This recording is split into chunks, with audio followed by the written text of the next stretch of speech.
కోసం ఏం చేయాలో మా కోసం మీరు చేయాలి. ఒకరినొకరు కొరకు మనం ప్రార్థన చేసుకోవాలి, తప్పు కాదు. కానీ ఇంటికి మనం ప్రార్థన చేస్తున్నారో మాట చెప్పండి, చేస్తున్నారండి? మీరు ప్రార్థన చేసుకుంటేనే జరుగుతాయి.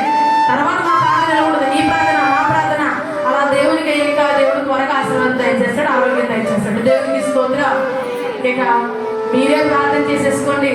నా కోసం మీరు బలంగా చేయండి, అవసరమైతే ఉపవాసం ఉండి చేయండి అని చెప్తే మేము ఉపవాసం ఉండి మీ కన్నీరు విడిచి మీకోసం గబ్బోలు పెట్టి ప్రార్థన చేస్తే మీరు మాత్రం చక్కగా పొడుగుని తినేసి మీ పనులు చూసుకుంటూ అయిపోతుందన్నారా? జరగదు. నీ ప్రార్థన మీకు ఉండాలి, నీ భక్తి మీకు ఉండాలి, నీ ఇంటిలో గృహ ప్రార్థన ఉండాలి, నీ పిల్లలతో ప్రార్థన చేయించాలి, నీ భర్తతో ప్రార్థన చేయించాలి. ఇవన్నీ మానేసి ప్రభా మా పిల్లల కోసం ప్రార్థన చేయండి, మా ఆయన కోసం ప్రార్థన చేయండి, మా పిల్లల ఎగ్జామ్స్ కోసం ప్రార్థన చేయండి. అలాగే ఫుల్గా క్రికెట్లు సీరియల్ సినిమాలు చూస్తూ ఉంటారు. మేము ఏం చేయాలంట? మేము ప్రార్థన చేస్తాం, కానీ వారికి కూడా ప్రార్థన నేర్పించండి. కుటుంబంలో ప్రార్థన చేసుకోండి.